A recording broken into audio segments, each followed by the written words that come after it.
Okay, here we are at the maze. Now this area is full of goblins and crawlers and what was that? NPC. Quest NPC. Goblins and crawlers and lots of undead can be found up in here. Extend my draw distance. Lots of bats.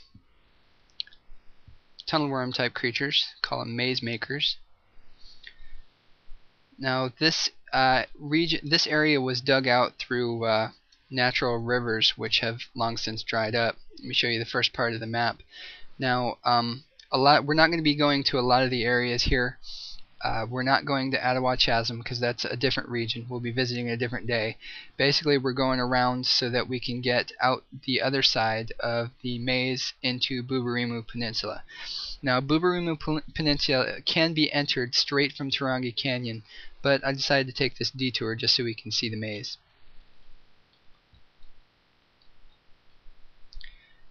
A lot of the paths here in the maze are one-way only, so while it may not look particularly complicated, if you go and step off a platform onto a lower platform, you'll have to generally inconvenience yourself to get back. Hey, it's a combat. Remember what I was saying about weird names for bats?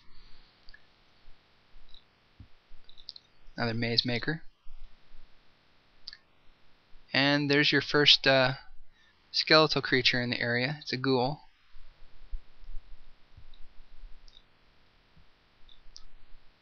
Lots of fossils.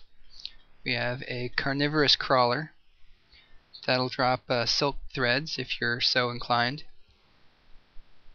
Generally there are better areas to get them in though. There's not all that many crawlers in this zone, or they're just too far apart to be worth bothering with. So if you're hunting for silk threads, you can get them here, but generally it's more time effective to get them elsewhere. Okay, we gotta go around this way to get to the next area. As you can see, I just stepped off a platform, so we can get back up past that maze scorpion. Here's another look at the map. We're about to zone into the second section of the map. Down this tunnel. Here we are. Now, as you can see, we're kind of missing that whole section below, but since we're just running through, our options to get from point A to point B are a little bit limited. Lots of scorpions here. There are several quests that take place in this aside from the one for dragoons. I'll not get into them. Most of them are out of Windurst.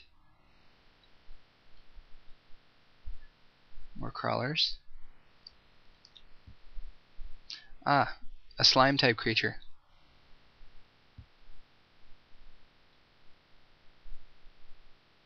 These things are sound triggered if you run past them without being silenced and you're not really high level, they'll attack you. There's leeches. These have a vampiric blood drain effect, and generally leeches are more trouble than they're worth. There are exceptions. More fossils. Okay, we're heading down to the southeast. Got a bit more running to do. Now we have some tunnels leading up into open air, but those are mainly just for effect. You can't get up there. Lots more undead around. There's a ghoul in that pile of bones. I guess the ghoul piled it up, but it doesn't really get into that.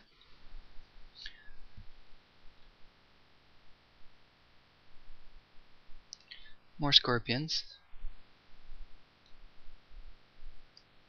This is generally a much more dangerous area than the one we just when we just stepped into the zone. A lot of these things can really hurt you. How are we doing? We're getting there, slowly but surely. Seeker bats, more poison leeches. Lots more fossils.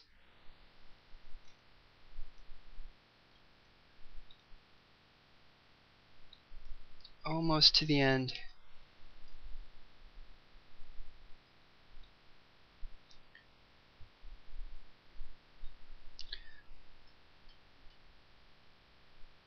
And here's one of those one-way paths I was talking about. I just stepped down off of a platform. I can't get back up.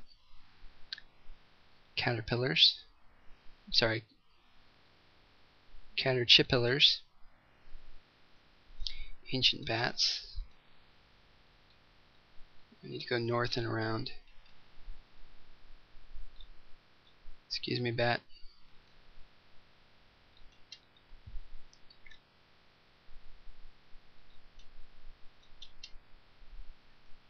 Oh, I think caterpillars may drop maze chest keys. So if you find a treasure chest here in the maze, that's one of the creatures that may give you a key to open it with.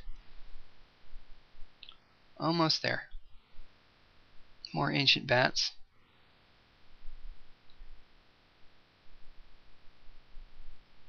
Huff, huff, huff. And here's the exit.